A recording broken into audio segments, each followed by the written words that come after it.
walking with Diesel after he gets a drink.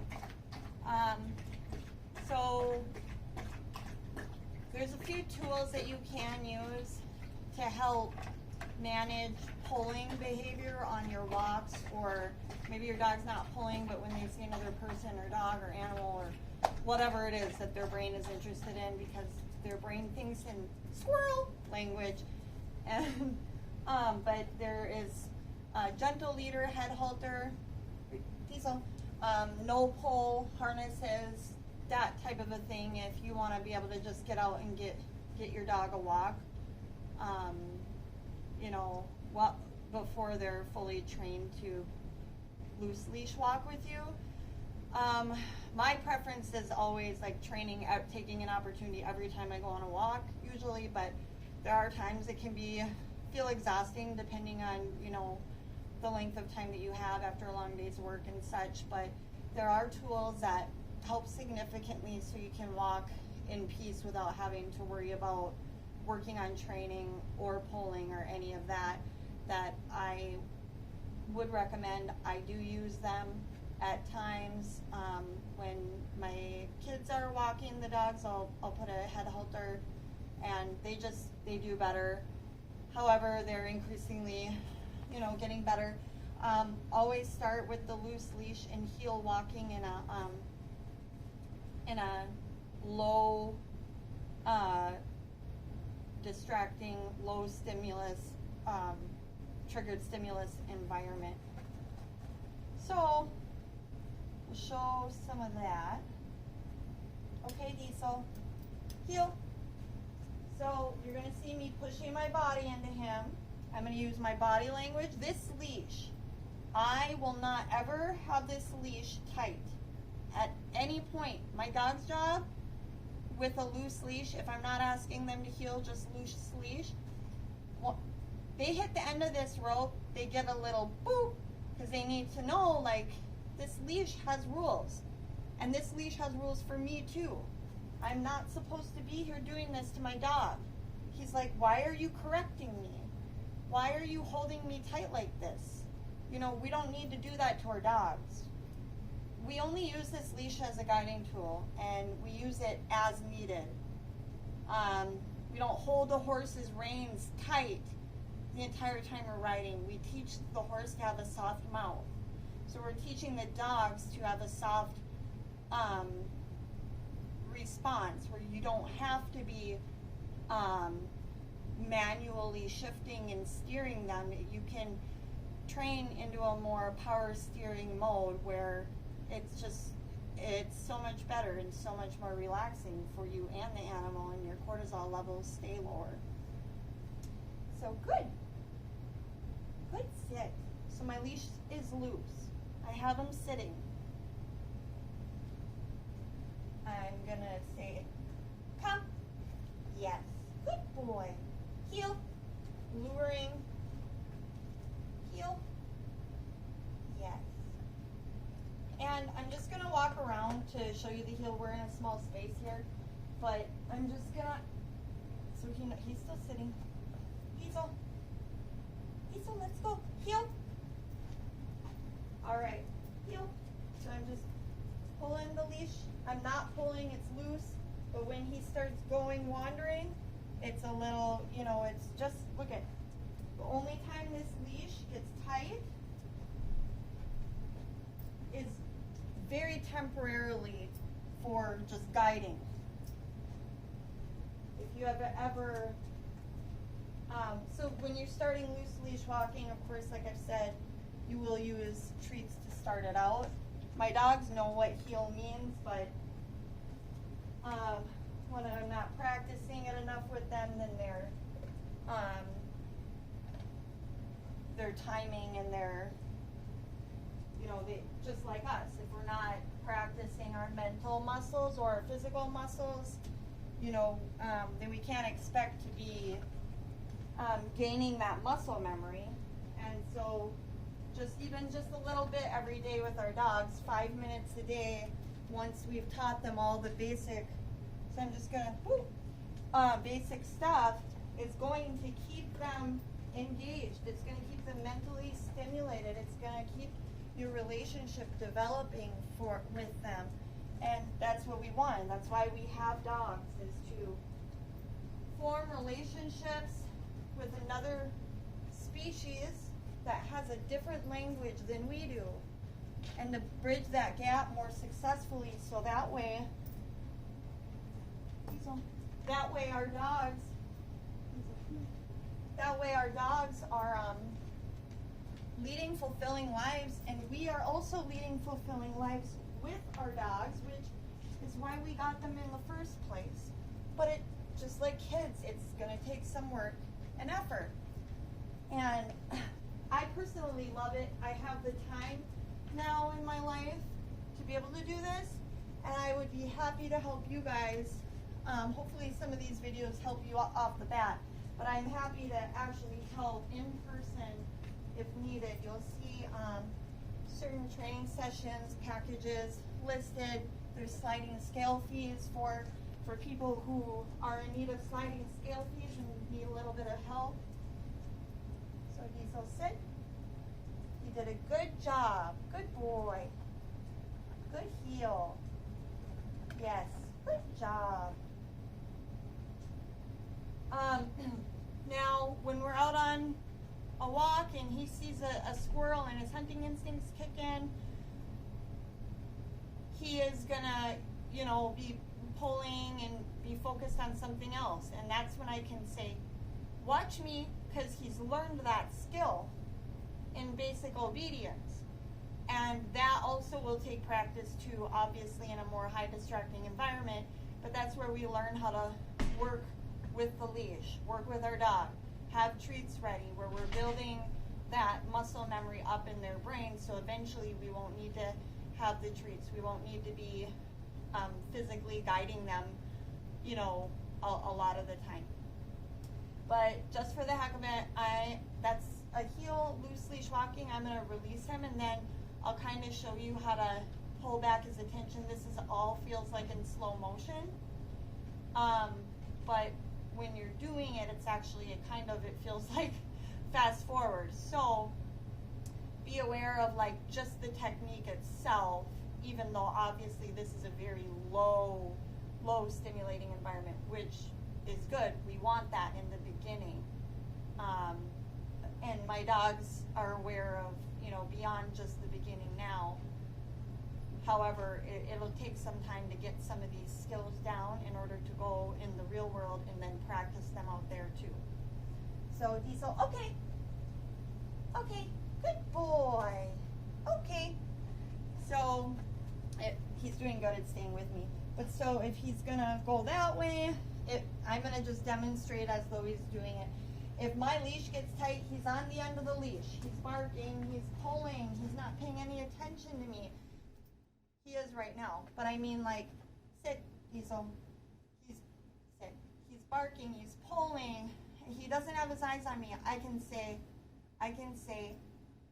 Diesel, leave it, watch me, come. And then I'll just gently guide him with little boops. I'm not keeping my leash tight. It's only little boops, just to click him out of this state of mind and get him moving in the direction of myself. So I'll say, what he knows already is, watch me, and then I'll say, leave it. I'm confusing him right now, but that's fine. He's a good boy. And then I'll say, come, and then he'll have a hard time. He'll still be pulling. He'll still be looking that way, and I'll just say, come on, come, Diesel, come. And I'll pull, and I'll move backwards away from the trigger, away from the stimulus, until he's able to focus on me. That's when you know you're back over their threshold, is when they're able to focus on you. So you move back until they are able to fully sit and look at you. And they still might be trying to look at that thing. And you'll just keep directing them as, leave it. And then sometimes you just change your direction, because we don't do what our dogs force us to do. We do what we have asked our dogs to do, even if that means we are helping them actually complete every step until they're able to do it on their own. Again, kindergarten or preschool, kindergarten, first grade, second grade, third grade, you know. So, and even after graduation, we're always practicing those skills as human beings. Same with our dogs. They graduate classes, they do well. We're still practicing, we're still learning, we're still developing, we're still growing. Right, Diesel? So I'm going to show you a little Leave It game. Okay, sorry, I didn't release them. So there's a couple ways, there's a few ways you can do Leave It. So I am going to show you, and we want to start with a low trigger, like the toy would be a higher trigger for him, and this is food, it's a lower value to him. So the treat or reward has to be a higher value than the controlled stimulus.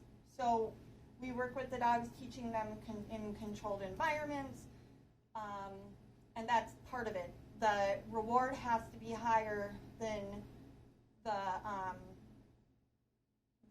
triggered stimulus. I might not be using all the correct terms and wording, just to be aware. I understand the concepts and the psychology pieces of it, but I'm not always the best with being able to understand words and their definitions. So I do the best I can with what I have. So, and then just, you know, a home base. Good boy. Trainer, so I'm, you know, I guess that's okay for now. Anyway, hopefully I'm not confusing. Now, so what I'm going to do for him, since the value has to be higher, is I have a yummy treat in this hand, right? And I have a piece of food in this hand. What I'm going to do is I'm going to show him the piece of food. I'm going to tell him to leave it. And when he leaves it and looks away, but he's to the point where he'll look at me after he leaves it. But when you're first beginning, the dogs, when they leave it, even if they look away for a minute, you say yes and reward them. My dogs are pretty good at leaving it looking right at me and waiting for me to release them or reward them in a different way. Because the release can be the reward or rewarding them in a different way. And the reason why we're rewarding them in a different way is because a lot of the time the leave it command means leave it. You don't get to have it, but you get to have something else that is valuable to you. If that makes sense. So I'm going to drop this, and I've got a treat in my hand here. I got food in my hand right here. So leave it. No. Yes. Good boy. So Diesel, come. So what happened there is he knew what I asked him to do, but he was going to still try to sneak it anyway.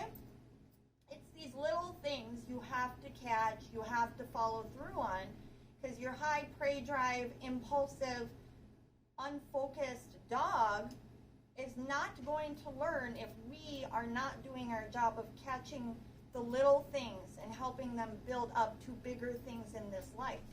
So anyway, sorry. So he was inching towards the kibble, and I had told him to leave it. He didn't leave it. Leave it. He didn't even look away from it. Didn't look at me. So I told him, and he knows what leave it means. He's been trained. He knows what leave it means. So I said no, because he knows what that means, and he's still doing it anyway. And a no is a verbal correction. And I think I said no, leave it. I think I said that once or twice. And then he still was going at it. So then I'm going to do a physical correction. Is a little, leave it. And then once he turns to me, and you can also use a noise just to get their attention off of that too. You don't necessarily have to say no or pop, but for my dogs, because of the high impulsivity and prey drive that they experience most of the time, I need to lots of times combine different things. So when he was going after the kibble, I said leave it, and he's not going to leave it, so I say no, leave it, and he's still going, so I'm going to pop that sucker, good boy, basically, to get his attention, I think I did it twice, and he started turning towards me but was still thinking about going back, so I used the distraction that would bring him more towards me, which is the shh, and then I had him perform a behavior that I wanted that he was able to complete. So he looked away, he looked at me, but he was still, his mind was still focused on that, so I asked him to come, and then I had him watch me, and then I told him, good, leave it, and I gave him the treat. So that whole process right there was a matter of a few seconds, but that whole process is the big game changer, the mindset of the dog in all situations that we're encountering with behavior. And every dog will be different. So some dogs, will need to be trained a little bit differently depending on their experience, genetic makeup, their psychological state, the owner's level of learning and understanding their dog, which we'll work with. I'll teach some dog body language. My mentor trainer said if there's one thing he could tell me, this was when I was doing my internship, he said, watch dogs, watch how they interact, their body language, their eyes, their ears. Every movement is communication with the dogs. And people, yeah, we have communications, but we're still, we're in a society where it's like, oh, look this way, do it this way, act this way. Our dogs, not so much. Our dogs are basically unfiltered.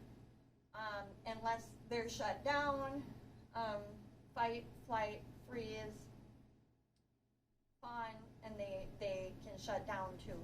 But knowing our dogs, knowing dog body language, practicing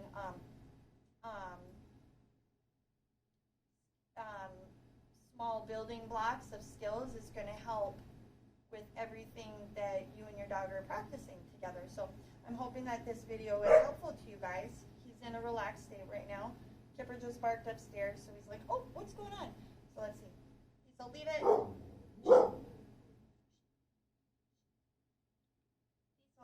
Yes, good boy. Yes.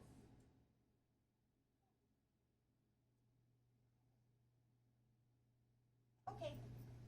So that was a distraction. We got that. And he was fixated. The bark got louder. So then Diesel, and then shh. Because he's not always in trouble. He's just really super focused on something else that's going on in his environment in life. So most of the time it just is redirection, and then